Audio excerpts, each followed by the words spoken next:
For today's video, tuturo ko sa inyo kung paano ko ba ginawa itong Revel Bar. So basically, it is just a chocolate oatmeal bars. Pero turo ko sa inyo yung recipe na ginamit ko.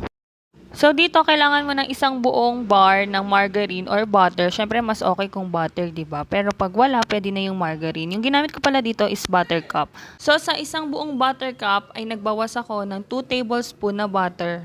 So ayan, ganyan. Binukod ko lang siya kasi i-add ko siya doon sa ating filling para mamaya. So next naman, inilagay ko na rin ang 1 teaspoon ng baking soda at 2 itlog. So, konting vanilla lang yung nilagay ko dito, guys, kasi hindi ako masyadong mahilig sa vanilla. So, kung gusto niyo naman ay maraming vanilla, so go, go, go. So, mix nyo lang yan hanggang magsama-sama sila together. Sobrang dali lang man ng recipe na to at pwedeng-pwede nyo to itry at home. So, pwede ka nang maglagay ngayon ng 2.5 cup ng all-purpose flour. So, sifted na yan, guys. Mix mo lang ulit pero wag mo siyang i-overbeat ha. So, after nito, pwede na nating ilagay ang ating oatmeal. So, yan yung brand na ginamit ko, yung RAM. So, kailangan natin dyan ng 3 cups. So, quick cooking oats yung ginamit ko, guys ha. Tapos, imimix lang natin siya sa ating flour mixture. Medyo mahirap nga lang to gamitan ng hand mixer. Parang mas okay kung stand mixer yung gagamitin natin. Kasi medyo matigas na siya, para na siyang dough. So, ingat lang kasi baka masira yung ating mixer. So, this time, tinigilan ko na siya kasi baka nga masira yung ating mixer. Medyo matagal na kasi mixer na ginagamit natin. Pero humihinga pa naman. Gumamit na lang ako ng spatula para safe.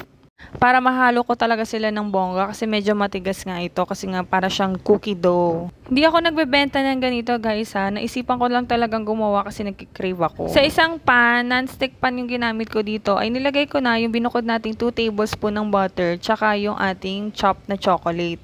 So, diba sa isang pack ng Sevonan, merong 4 na hati yon. So, yung isang buong hati ang inilagay ko dito. Nung una pa nga kala ko sobra-sobra yung chocolate na 250 grams. Pero habang niluluto ko feeling ko, sabi ko parang more on condensed ang nangyayari. Kaya nilagay ko pa yung mga natira. So, all in all, ang ginamit ko dito ay 2 tablespoon ng butter and 250 grams ng dark chocolate, any chocolate na prefer nyo, and 1 can ng condensed milk. So, and any brand will do naman. So, niluto ko lang siya, siguro mga 10 minutes ko lang siyang ininit dun sa ating pan. Para ka lang nagluluto ng yema, pero hindi siya super lakas dapat ng apoy.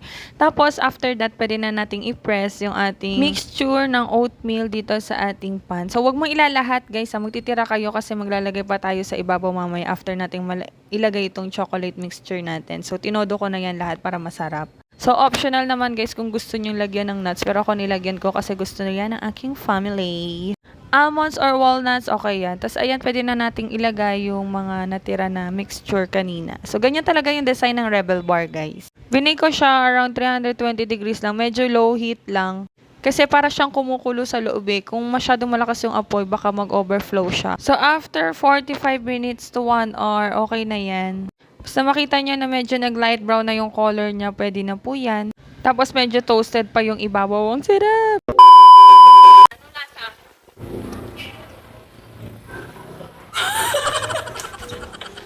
Ano lasa? Ang sarap. Sabi. Sobrang sarap. Sarap.